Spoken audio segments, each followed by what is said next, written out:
welcome to the World of Wellbeing. I'm Gracia. Today I have 4 very dear people to me. They're my sisters. I do life with them, so it's such a pleasure to have them. I'm going to let them introduce themselves. I will start with Kathy. Hi, my name's Kathy. I'm a mum. I have a husband and 4 children who are 20, 17, 14 and 8. Thank you, Kathy. Welcome. Thank you. The next person is Ruth. Ruth, can you tell us a little bit about yourself? Hi, I'm Ruth. I have a 3-year-old daughter and a 5-year-old son, and also I have my husband, and I also work from home, which is amazing. And I'm also a pastor in Destiny Church, Glasgow. Woohoo! Got a pastor in the house. Susy, tell us a little bit about yourself. Hi, my name's Susy. I'm at home with my husband Barry and 3 kids. So I've got a 12-year-old, a 10-year-old and a 6-year-old, all boys. I'm also a student working from home at the moment as well. Amazing. I'm going to give us a bit of a glimpse into the life at home of a mom during this time, and hopefully share some of the wisdom that I know each one of them has. I will be joining a little bit in this conversation, just representing a little bit one of the people working on the front line, and I do have a 9-year-old daughter who's kind of like going to 19 and bossing me about at the moment. So from time to time I'll be joining into the conversation, if that's okay. So the first thing I'll be asking is about what is distinctive about yourself, Susy? You know, what would you say is something? I know you've told us you're a mom, you're a student, you've got 3 boys. What else would you say about us which is quite interesting and funny? Oh, interesting fact. Well, during lockdown, I have been learning how to make kombucha and fermented foods. We have mental health challenges in our home. So Barry has suffered depression over the years, and also my son has autism, and so the gut affects the brain, and so I'm trying to kind of introduce foods that can help us in that way. So I learned from a lovely friend how to make fermented cabbage, sauerkraut. So that's an interesting fact about me for now. I've still to try the kombucha. I have no idea how it's going to turn out. But Sounds fantastic. There's been lots of recipes and things being shared, from caramel cakes to nettle juices, and I think it's great. It's inventive. I think we should all come out of this maybe turning a different colour or looking a bit different. I suppose I'm involved in quite a few people's lives, connecting. I'm also a pastor, so I'm connecting with people all the time, trying to find ways to juggle the 20-year-old down to the 8-year-old and time differences that seems to create. People wanting to sleep during the day and wake up at night. So there's lots of different things going on, but I'm still smiling and laughing, so I think it's going okay. I just love smiling, even when I'm angry. Even when I'm angry, I'm smiling. When I'm crying, I'm smiling, and I'm like, okay. So that's one thing. And one thing I've discovered in this lockdown as well for me is the love for pancake. I love baking pancake. I can make pancake in the morning, in the evening, in the afternoon, midnight. I can wake up and bake pancake. So I think maybe it's lockdown measure for me. So, but that is one thing I've really discovered about myself in this lockdown season. I just realized that everyone here seems to be married, so maybe I will just chip in from time to time from the perspective of me living at the moment with my daughter. Let's talk a little bit about COVID and the type of challenges that we faced. Big challenge for us has been handling autistic meltdowns. For a child with autism, this type of situation in some ways is great because he loves the peace and quiet, but at the same time we're all trapped in the one house, so doesn't always get that peace and quiet. But also the routines have completely gone, and for a child with autism, that there's nothing to ground the day in, so we're dealing with daily meltdowns just now. He's seeking comfort, so like all of us, things like chocolate, Xbox, all the kind of comfort things. Homeschool has been an absolute no-no for us.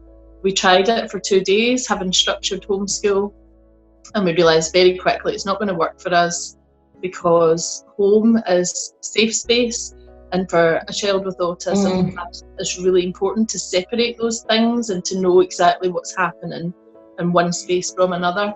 So we have been doing some kind of teaching, but just kind of throwing it in along the way by playing a game where they have to add things up, or playing at shops, that kind of thing. But for the most part, we've not been sitting down with textbooks, which has helped in handling the meltdowns. So yeah, it's been quite challenging in that sense. And we've done things like having one set thing that he does every day that he knows is happening, and it's right in the middle of the day, so he links up with a couple of friends on Zoom and they spend just an hour or 2 hours chatting, and they're actually doing online learning, which I'm amazed about because I would never have got Luke to do that. So every day he's got that to kind of ground his day, and we've got a wee chart for him telling him what days he can have Xbox, what days he can have chocolate, and also knowing that it stops him asking all day, can I have chocolate, can I have chocolate, can I have Xbox. So that's just a couple of little things. And also prayer, that he himself says that prayer helps him, so whenever he's going into meltdown, he'll come and say, pray for me quick, and he just wants a big squeeze, because that, like when a child with autism has a meltdown, all the neurons in their brain are misfiring, and like he can't feel himself, so he needs that grounding, someone to just grab him and squeeze him and just pray quietly in his ear, and that calms him and brings him peace. Wow. Susy, thank you so much for sharing that. Yeah, for me, I think what is challenging would be for my kids to be at home every day, making a big mess, like having a big mess in the house, and just making every room a playground for them, and just making that mess for me. So that, for me at first, was challenging, because my house, I always want to make sure that the house is tidy, I have routines and all of that, but having them at home all the time.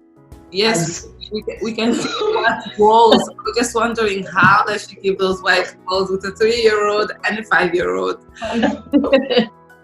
At the same time, I've kind of learned from that challenge to know that this is their age. This is kids being kids. So give them the space. Let them be kids. Let them explore. And so I had to deal with that for myself.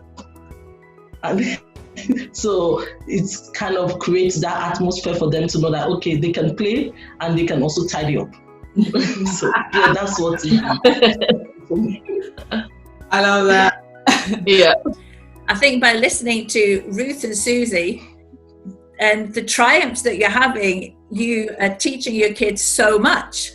In everything you've just spoken, you're teaching them just how to cope and life skills that will benefit your kids for years and years to come. And I think in this season, we all have to work with what our situation is, the age of our kids, the character of our kids. No family looks the same. No experience is the same. And I think one of the really important things in this season I found is not to compare myself to how I think my neighbors are doing, or what the school is saying, or the things that we should be covering. You need life. You want your family to have life and peace, and you want them to be secure and safe and well in themselves. And I've just been juggling, what does that look like for each of my children? They're so different. And we've just learned day by day. And I think we're a little bit nearer now to really knowing what each other's like. You're squashed up together. And I think that's really nice in some respects. In others, it's challenging because I'm used to having my own space when everybody leaves the house, not having young children now, having passed that season and having everyone going to school or college. It's different to having everybody around all the time, but yeah, I'm trying to savor the moments and celebrate the successes that we're all having every day, even if we don't recognize them. It's been really important for us to create an environment that works for everyone, no matter what challenges they're finding. And just some of the things that work for us are, I suppose you could say they're a bit out of the box, but things like singing, a bit random, but we love to sing. And one thing I do, so my 8-year-old will do his work in the morning, and we'll learn about speech marks, and we'll play a maths game. Games are great. Susy, keep on with the games. Games you know best when you're playing games. And we have this game where he can ask me, he just gives me one word and I have to sing a song about that one word. And we just have fun. And I learned actually that singing, it lifts your spirit, and it stops, if you're going in a negative direction, it stops that. One thing we've realized is you can't fight thoughts with thoughts. You have to break the pattern of the thought by saying something or singing something. So we often just burst into song and do a silly dance or something like that, just to lift the atmosphere.